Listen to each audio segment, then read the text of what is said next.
everyone, Megan here with another set of oh-so-valuable life lessons that we can all learn from. This time around, we're going to be discussing what we can learn to do, and especially not do, from the amazing and epic movie series known as the Jurassic Park trilogy. So get back to your desk, take out your pencils, and let's get started, shall we? Class is in session. Number 5, life always finds a way.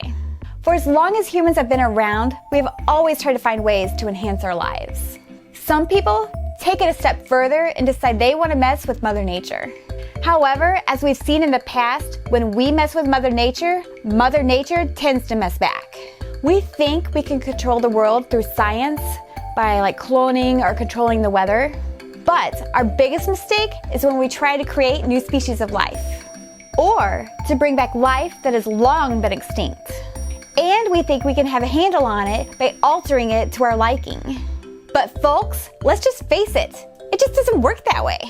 Maybe someday we'll be so advanced we'll be able to fool Mother Nature and create new living species in a way that we can completely control. But as of right now, messing around with nature is just gonna bite us in the ass. Have you ever seen the teeth on a velociraptor? Trust me, you do not want to get bit on the ass by this. Or maybe, just maybe, we'll eventually be so evolved we'll know to just leave things alone and let Mother Nature just do her job. As the old saying goes, it is not nice to fool with Mother Nature. Number 4, never underestimate a dinosaur. So another failing we have as a species is always assuming that we are the smartest ones, and that other creatures are just inferior to us, especially when it comes to our cunning and our wits. We tend to get pretty cocky when it comes to creatures that have been extinct 66 million years. I mean, come on, how can a big, dumb, bumbling dinosaur that went extinct millions of years ago really outsmart us? Well, guess what, genius? As evidenced by what we've seen in the Jurassic Park series, the stupidest creature in the room tends to be us humans. Whether it's someone thinking they can outrun lightning-fast dinosaurs, or thinking they can rationalize with a 30-foot monster with razor-sharp teeth, or simply thinking that being in a room behind a closed door is going to keep you safe somehow because, of course, they can't open doors. But surprise, surprise, Einstein, as it turns out, they can. If you're going to go that route, at least invest in some round doorknobs so it's not so easy for them to grasp.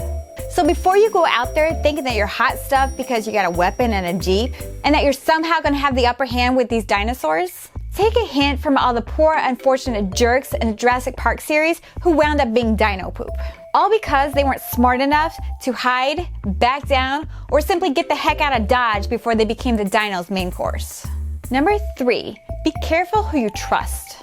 Another constant throughout the entire series is that when somebody comes up with a billion-dollar idea, you are inevitably going to find yourself surrounded by greedy assholes that cannot wait to take advantage of you and rip you off. Seriously, everywhere you turn, there's nothing but scheming, shady manipulators all around you. Whether it's the people you hire to work for you to bring your dreams to life, it's some greedy nephew who sees you as nothing more than some rich Uncle Moneybags, or if it's just some ordinary folks who are too dumb to stay away from dinosaur-infested islands and now you have to go save their asses. When you've got a great idea that's worth a lot of money, even if you have the best intentions, it can all go to hell in a handbasket when all the people around you are greedy and selfish.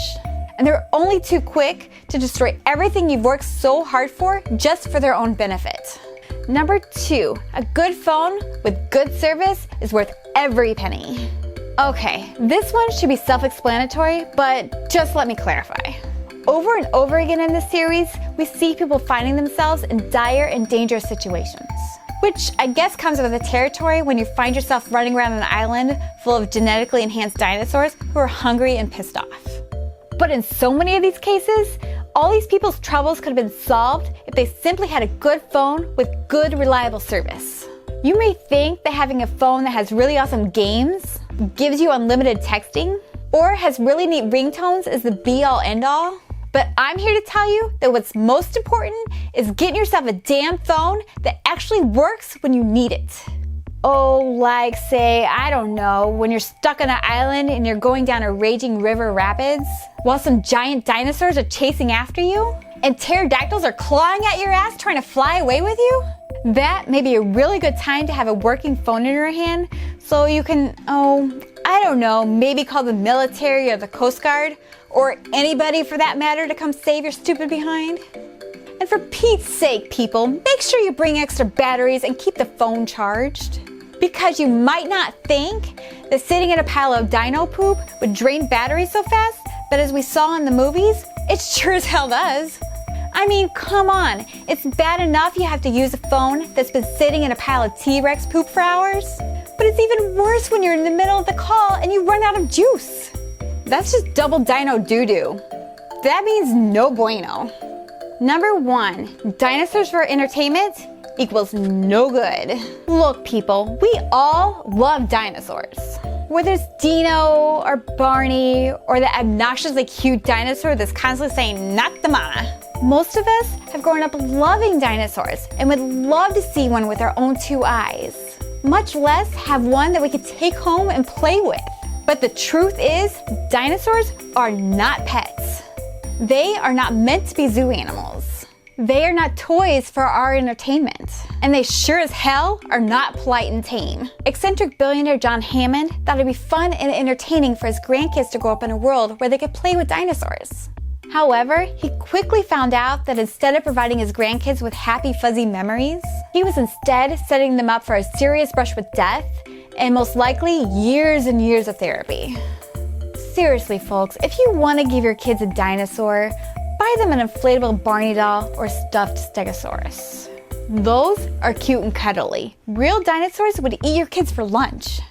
Like we've come to learn from other species of wildlife, these creatures are not here for our entertainment or to get rich off of. Dinosaurs sure as hell are not any exception.